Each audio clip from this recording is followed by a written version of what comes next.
So, Hurricane Idalia is barrelling towards Florida's Gulf Coast, set to make landfall within the hour. The governor, Ron DeSantis, warning in the past few minutes that the Category 4 storm is life-threatening. People near the coast have been told to perhaps move inland if they can, with a 15-feet-high storm surge approaching. Officials say the state is braced, ready for the impending danger. 30,000 extra emergency personnel on standby. This is the scene at Tampa, a bit further south, but further north along the coast, conditions are worsening. It is a Category 4 hurricane. The last time that this area saw such conditions was back in the 1800s. Mark White's been monitoring the latest news conference for us, joins us now in the studio. And Mark, already some confusion.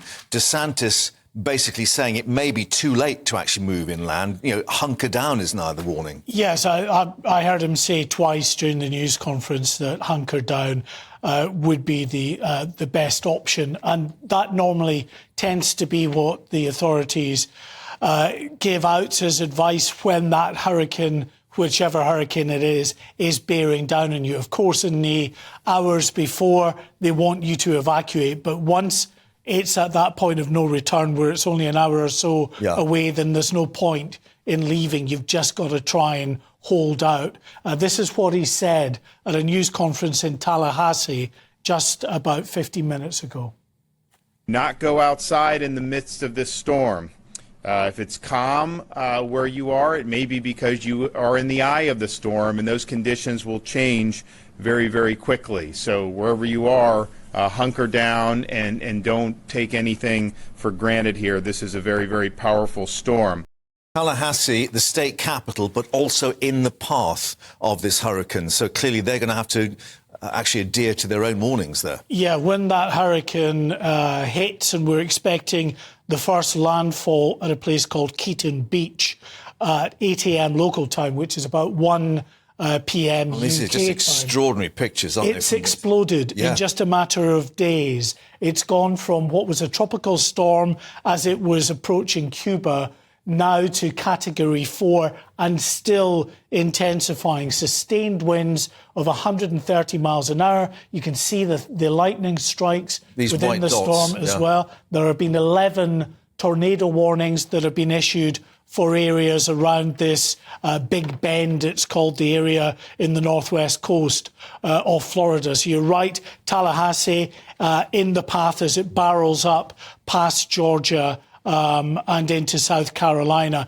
It will remain a hurricane as it continues inland for quite some time. Now, we're used to hurricanes, of course, hitting Florida, but normally they go up the Atlantic coast. The danger with this one is come over the Gulf where the water is warmer, and that intensifies the severity of the hurricane. That's absolutely right. I mean, even in the Atlantic, of course, the waters are a bit warmer, which is why we're in hurricane season from June to November. So we're right smack bang in the middle of it. And you mentioned the Atlantic. There's a hurricane currently raging in the Atlantic at the moment, heading towards the East Coast, going over the Caribbean, Hurricane Franklin, and that is the normal path. But yes, sometimes they veer west, they get into the Gulf of Mexico, and the water is much warmer there. As you can see, the two hurricanes there, we've got Idalia on the left and then with a very sort of deep green centre to it, which indicates the depth of the depression. Now, clearly, we've got a lot of British holidaymakers out there at the moment, very popular destination at this time of year. And we're being told that of the 67 counties in Florida, 28 are under this evacuation order. So clearly there'll be a lot of families rather concerned about what they do. I mean, if you're a resident of Florida, you know what the evacuation routes are and so on.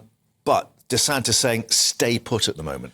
Yeah, and the biggest issue is going to be for low-lying structures, because we're expecting a storm surge north of 16 feet, which clearly could inundate just basic first, second story houses. So those who are in structures, especially, of course, you see it throughout the United States. Many of the houses are wooden structures. Timber framed. They can be blown over by the wind. They can be inundated by these very significant storm surges. Hopefully for holidaymakers, if they've not been evacuated, they tend to be in more robust concrete multi-storied hotels, so they may well be a bit safer. And clearly the other danger about this is the timing. This is breakfast time in Florida. It's about 7 o'clock, or 7:15 in the morning there. So a lot of people will be perhaps waking up. These are the live pictures at Tampa. Just to explain, this is a bit further south, so therefore the wind's not as strong, but that's the other issue.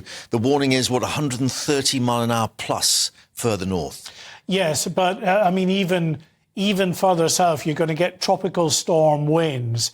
The entire Gulf Coast of Florida is going to be affected by this, according to Ron DeSantis. So no one, even if they are out of the main impact zone directly affected by the eye of this storm, should be complacent, he says, because they are likely to be still impacted. There will be very heavy rainfall, as there always is with these hurricanes. So you're going to get flooding, but you're going to get that storm surge pushing the seawater inland as well to add to the problems that people are facing. The thing to add, Mark, is, of course, this comes just a day after the anniversaries of Hurricane Katrina and Hurricane New Orleans, Hurricane Ida, which impacted very significantly Hurricane Katrina back in 2005.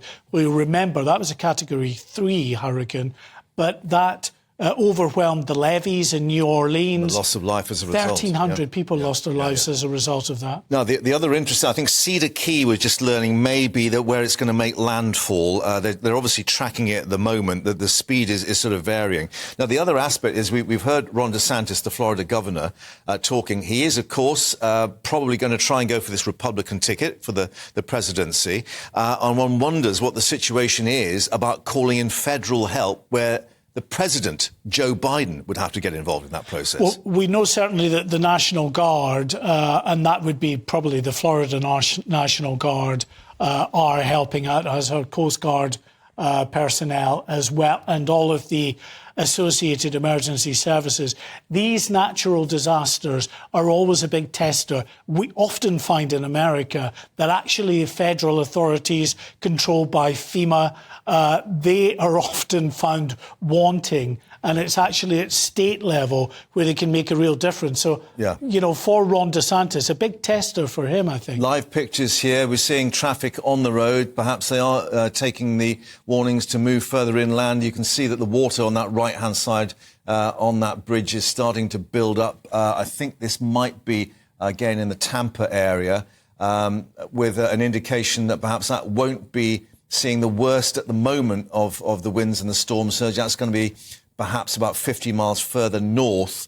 But certainly there'll be a lot of concern after what we've heard in, Tampa Bay, this is, what we've heard in Tallahassee in terms of the state capital about what's going to be happening in this next hour. Some flashing lights there in the distance as well. In terms of DeSantis, we think he's likely to stay at his command post, effectively. Yeah, that they're hunkered down themselves in Tallahassee.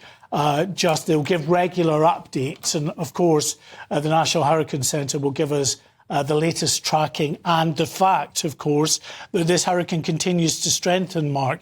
It's pushing forward at 80 miles an hour anyway, which add to that, to the sustained winds of 130 miles an hour.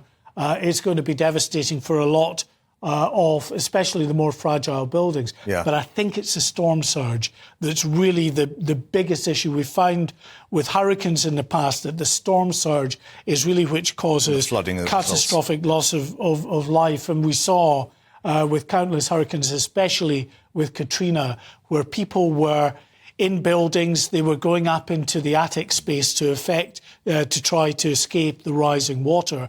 And of course, once in the attic space, they couldn't get out of the roof. They were trying to smash their way through the roof in a lot of cases, and some couldn't manage to do that, and they drowned with that rising water.